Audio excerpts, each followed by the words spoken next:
Erika Sitompul, calon guru penggerak angkatan ke-9 dari UPTD SMP Negeri 1 Cedadap, Kabupaten Asahan, Sumatera Utara.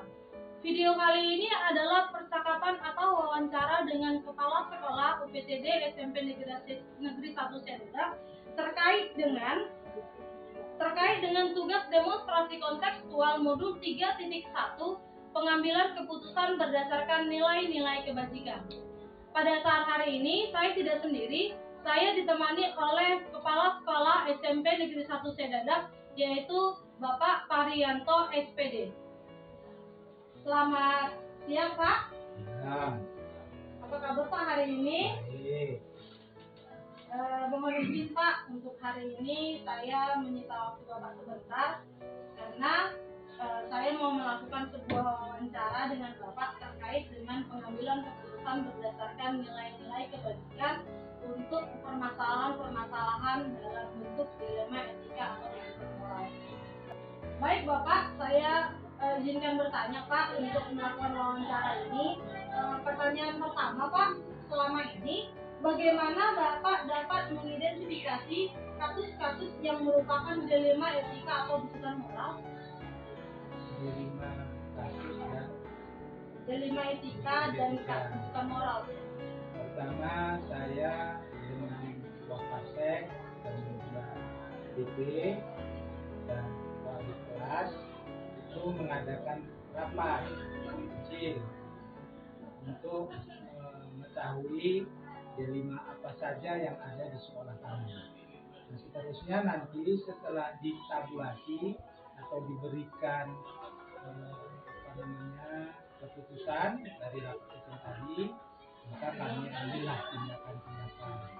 Dan sebelumnya itu, sebelum diambil tindakan, kami beritahukan ke stakeholder sekolah UPTD SMP 1 Cedadap untuk mengetahui apa yang akan dilaksanakan dengan peraturan-peraturan tersebut. Baik Bapak, pertanyaan yang kedua, bagaimana Bapak menjalankan pengambilan keputusan di sekolah, terutama untuk kasus-kasus di mana ada dua kepentingan yang sama-sama benar atau sama-sama mengandung nilai kebajikan Pak? Pertama kita dudukkan yang prioritas utama. Nah, yang mana dari dua masalah tadi itu yang sangat urgennya itu untuk sekolah. Kemudian nanti barulah dilakukan tindakan yang kedua. Itu pun atas masukan dari stakeholder yang ada di sekolah, baik Wakasek, kesiswaan, JP, wali kelas maupun guru-guru yang mengajar di kelas tersebut. Berarti lebih mengutamakan prioritas kasus yang terlebih dahulu ya Pak ya? Mana kasus yang lebih diutamakan begitu ya Pak? Baik Pak, pertanyaan selanjutnya adalah langkah-langkah atau prosedur seperti apa yang biasa Bapak lakukan selama ini dalam pengambilan keputusan? Langkah-langkahnya itu tadi sudah saya berikan tadi, karena kami mengadakan rapat kecil dari Wakasek kesiswaan, Wakasek kurikulum, DP, kemudian wali kelas dan guru yang masuk di kelas masing-masing. Oke, baik. Maka nantinya bisa diambil tindakan yang sesuai dengan yang didapatkan pada masa tersebut. Baik Pak, lalu hal-hal apa saja yang selama ini Bapak anggap efektif dalam pengambilan keputusan pada kasus dilema etika Pak? Yang efektifnya itu dari BP, ya kita lihat bagaimana guru BP melaksanakan tugasnya bukan hanya di dalam lingkungan sekolah, tapi harus ikut ke rumah atau ke kediaman siswa kalau itu menyangkut etika siswa. Tapi kalau etika dari stakeholder, misalnya guru, nah kita melihat dari pandangan teman kerja kita. Tapi kalau siswa kita gantungkan kepada BP-nya, adik kelas, itu nanti kita ambil keputusan. Itu untuk siswa ya. Kalau untuk guru itu kita lihat dari teman sejawat lah. Kalau masalah etika dan moral. Baik Pak, kemudian apakah ada tantangan-tantangan yang Bapak alami dalam pengambilan keputusan pada kasus-kasus dilema etika tersebut? Ada tantangannya itu sebenarnya besar, bukan tantangan dari intern sekolah. Yang ada tantangannya itu dari luar sekolah, lingkungan sekolah, yang kita tidak bisa memprediksi aturan sekolah A, bisa saja aturan di masyarakat berbeda. Misalnya tadi tentang narkoba, kita kan nggak tahu di sekolah itu etika anak-anak itu baik, tapi nanti di etika di luar sekolah kita nggak tahu, nggak terpantau, maka nanti bisa menjalar di sekolah. Makanya itu stakeholder di sekolah kita beritahukan keluar masyarakat melalui organisasi yang namanya dari komite sekolah. Kita bekerja sama dengan komite sekolah untuk mengetahui etika yang tadi disampaikan. Intinya tantangan itu yang paling besar itu didapat dari masyarakat, dari lingkungan sekolah ini. Dari sekolah. Kemudian Pak, apakah Bapak memiliki sebuah jadwal tertentu dalam penyelesaian kasus dilema etika? Maksudnya, apakah Bapak langsung menyelesaikan atau memiliki jadwal tertentu untuk menyelesaikan berdasarkan bentuk atau prosedurnya seperti itu? Pertama, yang penting diselesaikan pada hari itu. Yang kedua, baru ada jadwalnya. Di prosedur ada dijadwalkan dari hari Senin sampai hari Sabtu, itu ada penjadwalannya.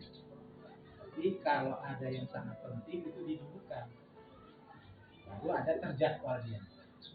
Intinya ada jadwal, ya Pak? Jadwalnya ada, bekerja sama dengan BP wali kelas. Ada sudah masing-masing jadwal. Baik Bapak, kemudian pertanyaan selanjutnya, apakah ada seseorang atau faktor-faktor yang selama ini mempermudah atau yang membantu Bapak dalam pengambilan keputusan untuk kasus dilema etika ini Pak? Ada. Pertama, wakasek kesiswaan. Kedua, BP-nya. Ketiga, wali kelasnya. Inilah yang membantu saya untuk mengambil keputusan itu. Baik Pak, berarti semua stakeholder yang ada di sekolah ini harus dipergunakan ya Pak ya untuk mengambil sebuah keputusan seperti ya Pak ya. Yang terakhir Pak, pertanyaan terakhir, dari semua hal yang telah Bapak sampaikan tadi, apalah pembelajaran atau pembelajaran apa yang Bapak dapat ambil dari pengalaman Bapak selama Bapak mengambil keputusan yang berdasarkan dengan kasus dilema etika ini? Kita tidak bisa seorang kepala sekolah mengambil keputusan sendiri. Itu harus dimulai dari BP, wakasek kesiswaan, wali kelas, dan guru yang masuk. Jadi mentang-mentang kepala sekolah tidak bisa mengambil keputusan langsung, harus mendengar, mengambil masukan dari stakeholder yang berkepentingan. Itulah pengalaman ya. Semuanya harus dicampurkan lah ya Pak. Nggak bisa kita sendiri mengambil keputusan sendiri. Oke baik Pak, terima kasih atas waktunya Pak. Saya rasa wawancara saya sampai di sini. Selama wawancara saya mendapatkan banyak pengalaman ini sepertinya dari Bapak. Semoga Bapak semakin sehat ya Pak ya dalam mengambil keputusan yang ada untuk mengembangkan sekolah kita ini ya Pak ya. Terima kasih Pak. Selamat siang Pak. Ya, kembali kasih.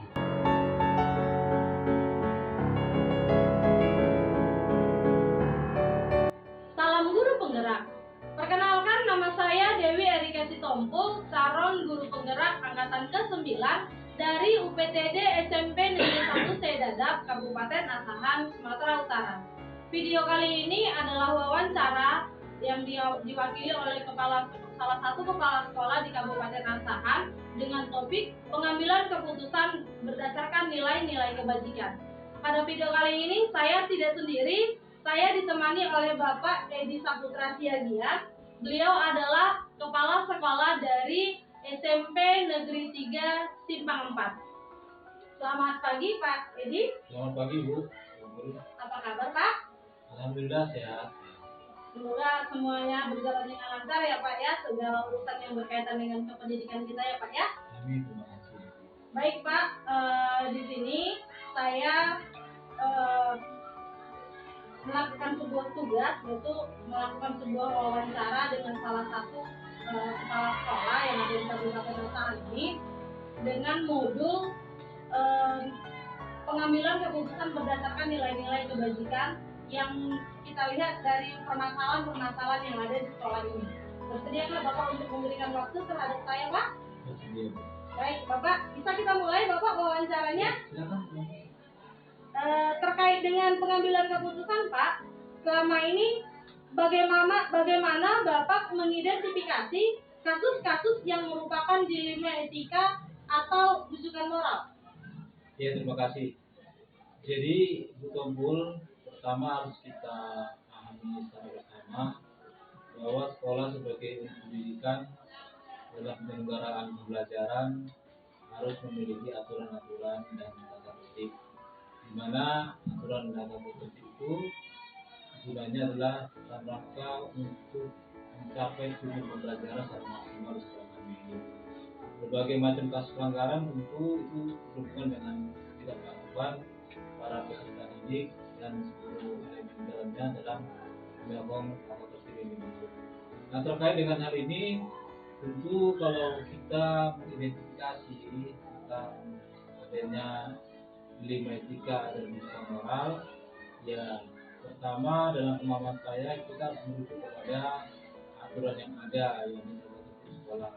Kalau memang ada gejala-gejala dari yang saya pantau, yang saya lihat, yang saya alami, merupakan satu indikasi awal sehingga untuk dipikirkan secara sistematis dan baik apakah temuan sebagai indikasi awal ini bisa berakibat yang baik pada perjalanan pembelajaran yang aman dan tertib. Dan tentu saya tetap berkoordinasi akan adanya temuan dari indikasi awal ketika dia yang merasakan sebagai pelanggaran, baik secara pelanggaran moral maupun secara pelanggaran tertib yang nyata. Saya berkoordinasi dengan BK, dengan para wakil, wali kelas, dan guru-guru yang ada. Saya pikir demikian. Baik, Bapak, berarti cara mengidentifikasinya adalah dengan mengkoordinasikan dengan guru-guru, baik guru-guru kelas maupun guru BK gitu ya, Pak ya? Iya, seperti itu. Baik, Bapak, terima kasih atas jawabannya. Pertanyaan kedua, Pak, bagaimana Bapak menjalankan pengambilan keputusan di sekolah, terutama untuk kasus-kasus di mana ada dua kepentingan yang sama-sama benar atau sama-sama mengandung nilai kebajikan?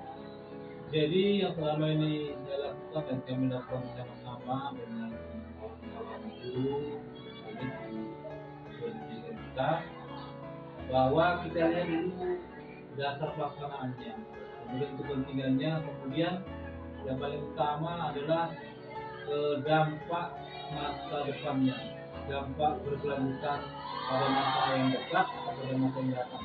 Kalau memang terjadi benturan kasus yang sama, itu kan setelah kita identifikasi melalui koordinasi dengan guru akan terlihat mana yang lebih menonjol dampak ataupun akibat dalam masa yang dekat ataupun masa yang jauh dari kejadian itu sendiri. Tapi kalau memang nanti berakses kepada hal yang lebih buruk, maka itu harus kita utamakan dalam hal penanganannya. Seperti itu maksudnya.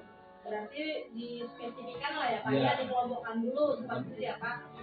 Baik Bapak, kemudian pertanyaan yang ketiga, langkah-langkah atau prosedur seperti apa yang biasa Bapak lakukan selama ini? Seperti itu Pak. Ya, seperti yang saya katakan tadi, tentu kita tetap mengacu kepada aturan yang ada. Tentu yang berikutnya kita tetap berkoordinasi apabila memenuhi atau mendapatkan temuan tindakan kesehatan pelanggaran soal etik di sekolah. Lalu kita secara dalam koordinasi tersebut tentu kita merumuskan langkah-langkah strategis dalam bidang penanganannya, kemudian melakukan action, kemudian ya di akhir tentu kita melakukan evaluasi apakah hal yang kita lakukan yang saya utarakan tadi itu efektif untuk menumbuhkan efek jerah pada masa-masa yang akan datang. Selanjutnya Pak, untuk hal-hal apa saja yang selama ini sudah Bapak anggap sebagai efektif dalam pengambilan keputusan pada kasus-kasus dilema etika? Ya, terima kasih Bu. Jadi tentu kita melihat situasinya dulu. Kalau pada kasus-kasus yang ringan, saya pikir ya pengambilan keputusan bisa dilakukan secara spontan. Apalagi kalau dalam kita sesuai dengan pengalaman itu tidak berdampak kepada yang lebih dulu di masa-masa yang datang. Akan tetapi kalau memang kasus-kasus dilematika itu bisa berskala besar, berbobot besar, tentu kita berkoordinasi dengan BK, dengan para wakil untuk mencari solusi dan jalan keluarnya secara lebih baik. Tapi demikian. Baik Pak, untuk pertanyaan selanjutnya, kira-kira Pak, apa yang menjadi tantangan yang Bapak alami dalam pengambilan keputusan pada kasus-kasus dilema etika tersebut Pak? Baik, terima kasih Bu Tuan. Barangkali yang bisa saya utarakan di sini tentang tantangan tersebut adalah bagaimana akses atau dampak dari pengambilan keputusan. Kadang-kadang dengan pola pikir yang berbeda dari setiap individu yang ada di sekolah, baik guru, kemudian siswa, orang tua dan masyarakat, pengambilan keputusan ini kan tentu tidak serta-merta disertai dengan lapang dada menerima. Tentu butuh upaya untuk meyakinkan, apalagi tidak keseragaman pemikiran itu bisa menunjukkan hal-hal yang berbeda dari tanggapan terhadap yang diputuskan. Oleh karena itu butuh semangat lagi bagi kami tentu untuk bisa meyakinkan para guru dan siswa bahwasanya keputusan itu adalah keputusan yang terbaik bagi penyelenggara pendidikan dalam penanganan kasus yang ada. Terima kasih. Ya nggak sedikit rumit lah ya Pak dalam mengambil keputusan kalau seandainya nanti tidak diterima seperti itu lah ya Pak ya. Samping saya memang membutuhkan kerjasama, terutama dari BK dan para wakil untuk meyakinkan sehingga bahwa keputusan ini adalah keputusan yang terbaik. Baik Pak, untuk pertanyaan selanjutnya, apakah Bapak memiliki sebuah jadwal tertentu dalam sebuah penyelesaian kasus dilema etika Pak? Ya, kalau secara formil tentu kita dalam rapat awal tahun ada kita buat jadwal terkait dengan penanganan persoalan di siswa yang berhubungan dilema ini.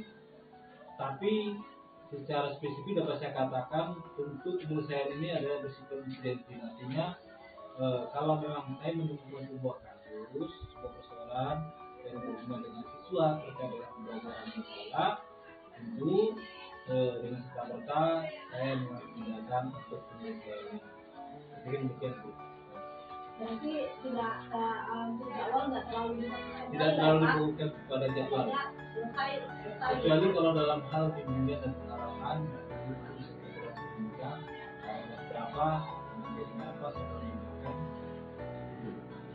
Baik Bapak, untuk pertanyaan selanjutnya, apakah ada seseorang atau faktor-faktor yang selama ini mempermudah atau membantu Bapak dalam pengambilan keputusan dalam kasus-kasus dilema etika ini Pak?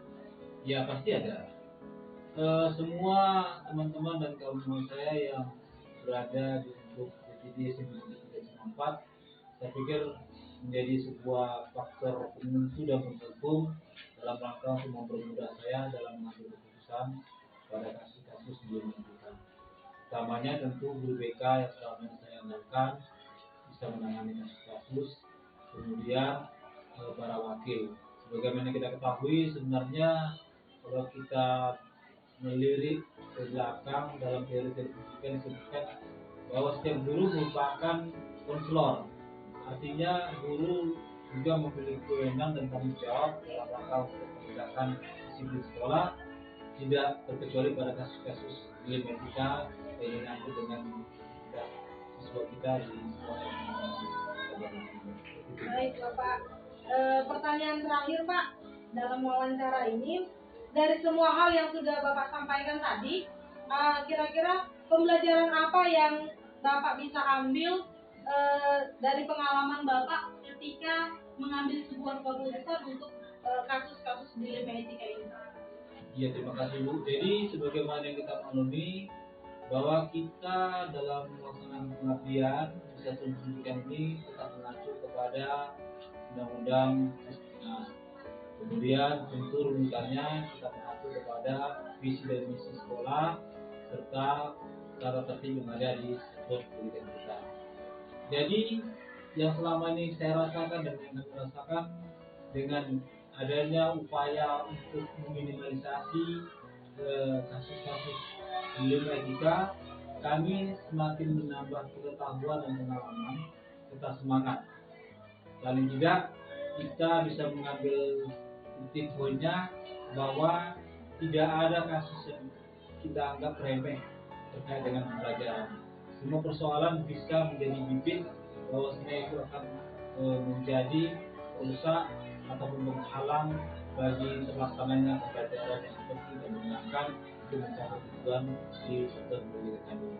Karena dari persoalan ini tentu yang paling utama lagi kita bisa mengambil pelajaran bahwa kita tetap terfokus, kita tetap konsentrasi, dan kita tetap memiliki motivasi yang kuat untuk tetap menjaga persoalan-persoalan serta diri kami dari terjadinya kasus-kasus di Indonesia.